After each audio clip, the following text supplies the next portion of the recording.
प्रिय मित्रों, राधे राधे, जय श्री कृष्ण। मैं Ajay Solanki, astro advisor, web flutist. आज के ज्योतिष एपिसोड में अपने एस्ट्रो चैनल में आपका हार्दिक स्वागत करता हूं।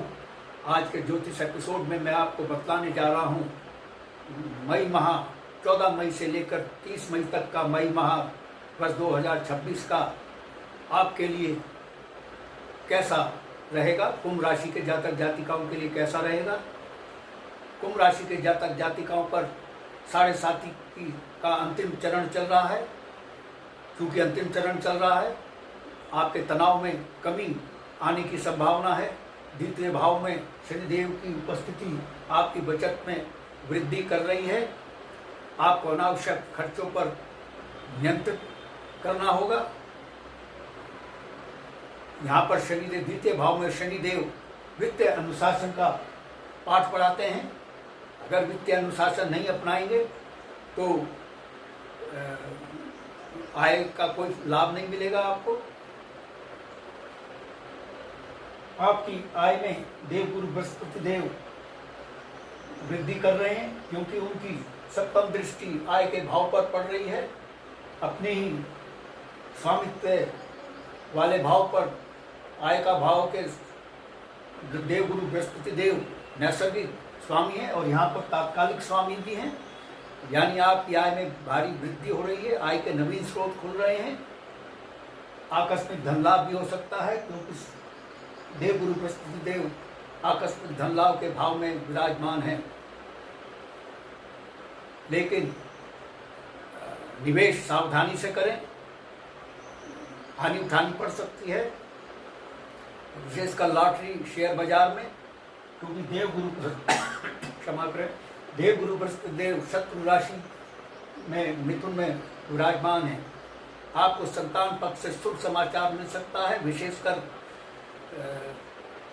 संतान की पढ़ाई के जो नतीजे हैं, परीक्षा परिणाम के नतीजे हैं, उनसे संबंधित शुभ समाचार आपको मिल सकता है।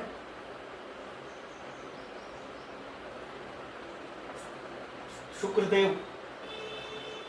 भाग्य भाव के स्वामी होकर के मंगल देव, जो कि कर्म भाव के केंद्र के भाव के स्वामी हैं, दोनों एक साथ विराजमान है। यह स्थिति धन योग का निर्माण कर रही है। धन योग का मतलब है धन का आगमन, धन में भारी वृद्धि, जैसे मैं पहले भी बतला चुका हूँ। लेकिन खर्चों पर आपको नियंत्रण करना है।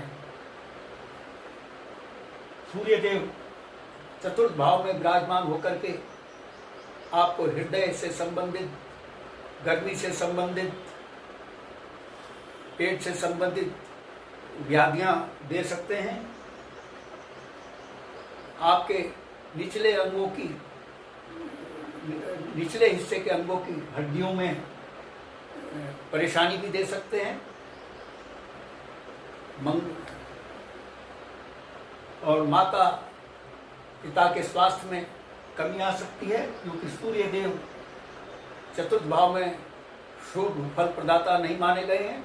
और उस पर तुलना ये कि शत्रु राशि, अपनी शत्रु राशि वृष राशि में विराजमान है।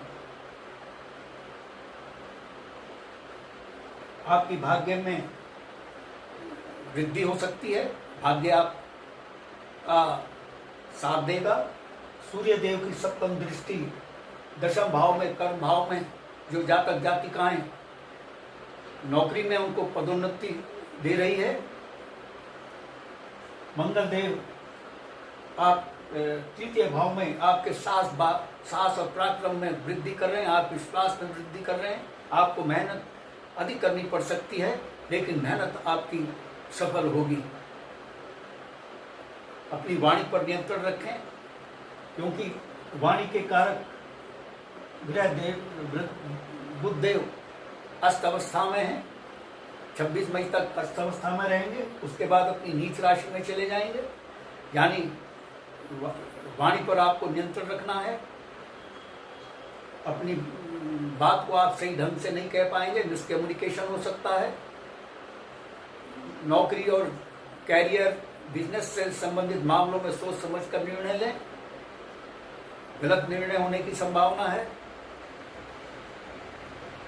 और वाणी पर तो आपको नियंत्रण रखना है। ईगो क्लैश से बचना है। क्योंकि अनियंत्रित वाणी और ईगो क्लैश पारिवारिक अशांति का कारण बन सकती है, परिवार के सदस्यों से तालमेल बिगड़ सकता है। सूर्य देव चतुर्थ भाव में विराजमान होकर जो रोग दे रहे हैं आपको, उनसे बचने के लिए योग व्यायाम को अपनी दिनचर्या का एक हिस्सा बनाएं, खान पान को नियंत्रित करें, दिनचर्या को नियंत्रित करें, काम और आराम में एक वाजिब संतुलन स्थापित करें और मंगल देव और हनुमान जी की नियमित उपासना करें तो अशुभता से आप बच सकते हैं। ज्योतिष विज्ञान कोई डराने का कार्य नहीं करता है, सावधान करता है। यदि सावधानी अपनाई तो अशुभता की तीव्रता में काफ़ी कमी आ सकती है। जो जातक जातिकाएं बाधित हैं और जीवन साथी या संगनी की तलाश कर रहे हैं, उनको विफलता मिलने के संकेत हैं। मई माह में उनका काम नहीं बनने वाला, जीवन साथी या संगनी पाने का थोड़ा प्रतीक्षा करें। मित्रों, बतलाने के लिए बहुत कुछ है, लेकिन वीडियो की लिमिटेशन होती है। यदि आपको मेरा यह एपिसोड पसंद आया है, I request you to please subscribe my channel. मैं आपके संज्ञान में यह भी लाना चाहूँगा, हालांकि देश और समाज के लिए मेरी एस्ट्रो सेवा निःशुल्क है, लेकिन व्यक्तिगत परामर्श निःशुल्क नहीं है। इस कार्य में गहन astrological calculation, precise astrological calculation, मेहनत और समय की आवश्यकता होती है। मेरा जो शुल्क है अफोर्डेबल, कंफर्टेबल और रीजनेबल है। यदि आपके मन में कोई प्रश्न या क्वेरी है तो आप कमेंट बॉक्स में कमेंट कर सकते हैं। यदि आप अपनी लग्न पत्रिका या जन्म कुंडली के एनालिसिस कराना चाहते हैं तो आप अपने प्रश्नों के साथ अपनी बिल्कुल सही जन्म तिथि, जन्म समय, जन्म स्थान मेरे व्हाट्सएप नंबर 9411769698 पर भेज सकते हैं। मैं आपके प्रश्नों का तुरंत उत्तर दूंगा। बस आज इतना ही मित्रों। राधे राधे, जय श्री कृष्ण।